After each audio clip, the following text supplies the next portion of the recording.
যে ইবলিস, এগুলো সব 3 নাম্বার ব্যক্তির কাজ। এবার এই সমস্যা সমাধানের জন্য রব্বুল আলামিন বলছেন, ঝগড়া হলে প্রথম তোমরা কি কাজ করবে? ঝগড়া হতে পারে, পারে কি পারে না?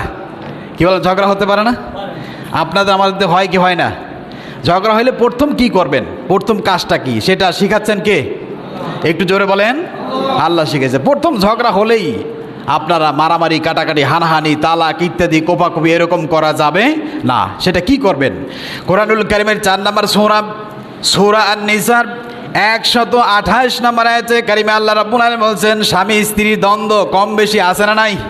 এটা বিশ্বনবী মুহাম্মদুর রাসূলুল্লাহর ঘরেও ছিল। কথা বলেন ঠিক কিনা? রাসূল সাল্লাল্লাহু আলাইহি সাল্লাম কীভাবে সমাধান করছেন সেই কথাগুলো আল্লাহ পাক কোরআনুল কারীমে বলছেন, শোনো। ওয়া ইন ইমরাআতুন খাফাত মিন বালিহা নুশুজান আও ইরাদা ফালা জুনাহা আলাইহিমা আন ইউসলিহা বাইনাহুমা সুলহা। ওয়াইন ইমরাআত খাফাত, ওহে নারীরা, স্ত্রীরা শোনো, যদি তোমরা স্বামীদের ব্যাপারে আশঙ্কাবোধ করো। অনেক স্বামী আছে জালিম, আছে না নাই? অনেক স্বামী আছে বদচরিত্র, অনেক স্বামী আছে খারাপ। এইরকম স্বামীদের ওয়াইন ইমরাআত খাফাত মিন বালিহা নুশুজা, যদি তোমরা তোমাদের স্বামীদের ব্যাপারে আশঙ্কা করো, ভয় করো অথবা চিন্তা করো, তাহলে শোনা রাখো, প্রথম পেশ করবে তাদের নিজেদের ভিতরে একটা মীমাংসা করার জন্য। প্রথমেই অনেক স্ত্রী আছে ঝগড়া সামান্য একটু হয়েছে বাপের বাড়ি ফোন করে দেয়। কথা বলেন ঠিক কিনা? আর বাপের স্ত্রী ভাই হলো নেতা, বলে তুই চলে আয়, আমি ওরে দেখে ছাড়বো। কথা বলেন ঠিক কিনা? আবার অনেক ভাই আছে উগ্র মেজাজি, শুনছে ভাইয়ের বোনের একটু কষ্ট, দ্রুত আইসা কথা নাই বাত্রি নাই, বোনের স্বামীর গায়ে আঘাত শুরু হয়ে যায়। কথা বলেন ঠিক কিনা? এই জন্য স্ত্রীদের ক্ষেত্রে, স্বামীদের ক্ষেত্রে কোনো রকম নিজেদের ভিতরে ঝগড়া মনোমালিন্যতা হলে বাহিরে পেশ করা যাবে না। এটা কার কথা বলছে? নিজেদের ভিতরে আগে সমস্যা সমাধান করো। যদি করো, ফালা জুনাহা আলাইহিমা আন ইউসলিহা বাইনাহুমা সুলহা, তাহলে দুইজনের ভিতরে নিজেদের ভিতরে যদি সমাধান করে নাও, তাহলে তোমাদের কোনো গুনাহ নাই। কি নাই? গুনাহ নাই, বরঞ্চ ওয়াসসুলহু খায়র, সেই সমাধানটাই হলো সর্বশ্রেষ্ঠ, সবচাইতে ভালো। জোরে বলে সুবহানাল্লাহ। আর একটু আসতে বলেন সুবহানাল্লাহ। তাহলে প্রথম কি করবেন? নিজেরা ঘরের ভিতরে সেটা কি করবেন? মিটিয়ে ফেলেন, বাহিরে যেতে দেওয়া যাবে না। এরপরে দ্বিতীয় নাম্বারে হলো স্ত্রীর ব্যাপারে। এটা গেল স্বামীর ব্যাপারে। যদি স্ত্রীর ব্যাপারে, স্ত্রী যদি খারাপ হয়, কি হয়? আছে না এরকম? অনেক স্ত্রী আছে খুব খারাপ, স্বামী কখনো কন্ট্রোল করতে পারে না, বরং স্বামীকে সে উঠায় বসায়। কথা বলেন ঠিক কিনা? স্বামী যদি বলে এখন রাত 12টা, স্ত্রী বলে না এখন রাত 2টা। আছে না এরকম? আল্লাহ রাব্বুল আলামিন কালামে হাকিমের 4 নম্বর সূরা আন-নিসার 34 নম্বর আয়াতে 3টা পয়েন্ট দিয়েছেন। কয়টা? সবাই বলেন কয়টা? 3টা পয়েন্ট দিয়েছেন স্বামীর ব্যাপারে। যদি স্ত্রী খারাপ হয়, বদচরিত্র হয়, স্বামীর কথা যদি না শোনে, রব্বুল আলামিন বলছেন শোনো তাহলে কি করবে? ওয়াল্লাতী তাখাফুনা নুশুযাহুন্না, যদি তোমরা স্ত্রীর ব্যাপারে আশঙ্কা বোধ করো, তাহলে প্রথম কাজ হবে ফাইজুহুন্না, তোমার স্ত্রীকে তুমি নসিহত করো। কি করো? নসিহত কি? গালাগালিজ করে নাকি? অনেকে আছে না, মায়ের মারামারি গালাগালি এরপরে করে। মনে রাখবেন, ভালোবাসা দিয়ে যেই কাজ উদ্ধার হয়, মারামারি করে ক্ষোভ দেখায়া ভয় দেখায়া কোনোদিন সেই কাজ উদ্ধার হবে না। এই জন্য স্ত্রী যদি বদকার হয়, খারাপ হয়, স্বামীর প্রথম কাজ হবে কি বলেন তো? নসিহত করা, ওয়াজ করা। ফাইজুহুন্না, ওয়াজ করতে হইবে। যদি দেখেন তারপরে কোনো কাজ হয় না, কিসের ওয়াজ, কিসের ধর্মে শোনে না চোরের কাহিনী, এমন আছে না? যদি এরকম সমস্যা হয়, তাহলে আল্লাহ পাক বলছেন দ্বিতীয় নাম্বার তোমাদের কাজ হলো ওয়াহজুরুহুন্না ফিল মাদাজি, তাহলে তোমরা স্ত্রীদের কাছ থেকে বিছানাকে আলাদা করে দাও। কি করে দাও? স্ত্রীর কাছ থেকে বিছানা আলাদা করে দাও। এখানে অনেকগুলো ব্যাখ্যা তাফসীর ইবনে কাসির আসছে, বিশেষ করে সাফাতুত তাফাসিরে অনেক কথা আসছে। একই বিছানা একই খাটে থাকবে, মাঝখানে একটি বালিশ থাকবে, ওই পাশে স্বামী, এই পাশে স্ত্রী। আবার আরেকটি কথা আসছে, স্বামী নিচে স্ত্রী উপরে, এইভাবে করে তার থেকে বিছানা আলাদা করে দেবে। যদি এই দ্বিতীয় পদ্ধতিতে স্ত্রী যদি ফিরে না আসে, 3 নাম্বার শেষ হলো। 3 নাম্বার কাজ হলো ওয়াজরিবুহুন্না, তাহলে তোমরা মৃদু আঘাত করো, প্রহার করো।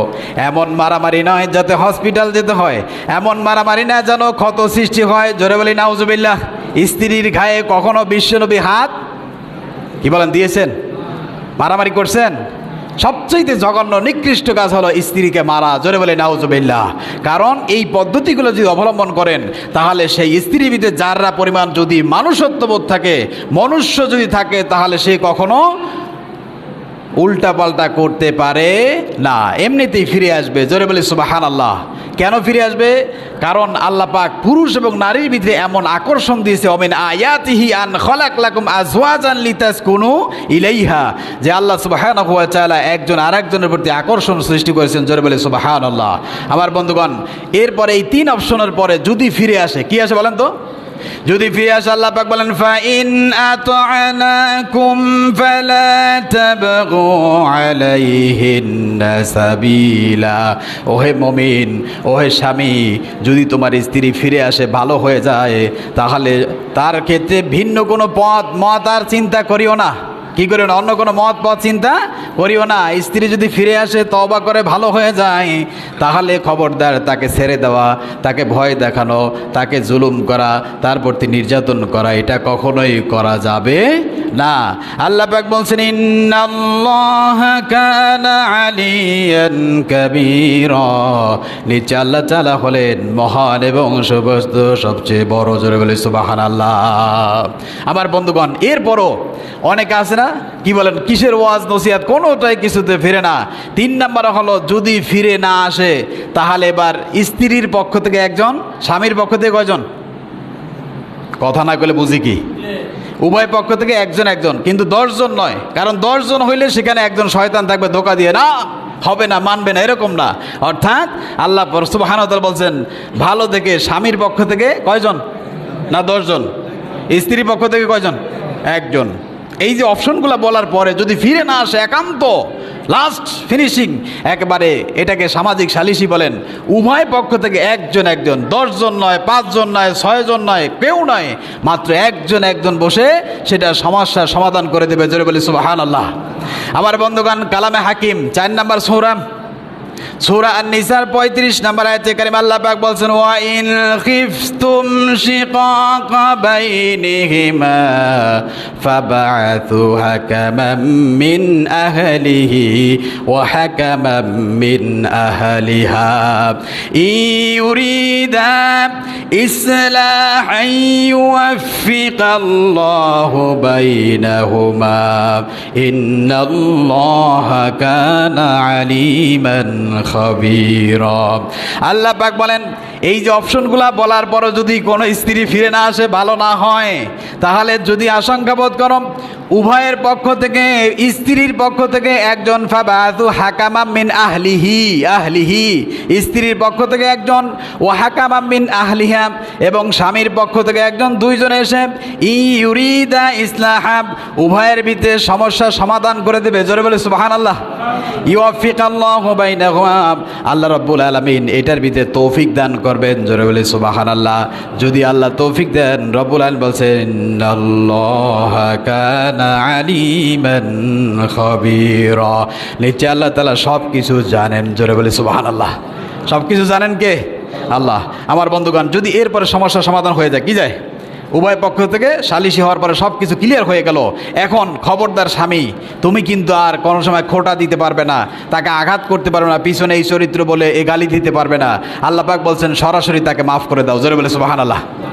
কি বলছেন? মাফ করে দেন।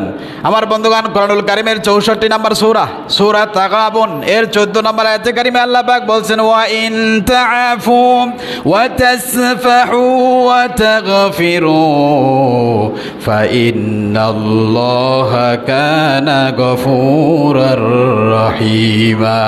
আল্লাহ পাক বলছেন বান্দা শোনো, ওয়া ইন তাআফু, তাদেরকে মাফ করে, যদি মাফ করে দাও, ওয়া তাআফু, তাদেরকে উপেক্ষা করো না, ওয়া তাগফিরু, তাদেরকে মাফ করে দাও, ফাইন্নাল্লাহা, নিচে আল্লাহ তাআলা গফুর আর রহিম, আল্লাহ হলেন অত্যন্ত ক্ষমাশীল, দয়াশীল। জোরে বলে সুবহানাল্লাহ। সম্মানিত হাজরিন, আল্লাহ আমাদের সকলকে স্বামী স্ত্রীর ভিতরে সুন্দরভাবে ঘর সংসার করার তৌফিক দান করুন, জোরে বলে আমিন। আর একটু জোরে বলে আমিন।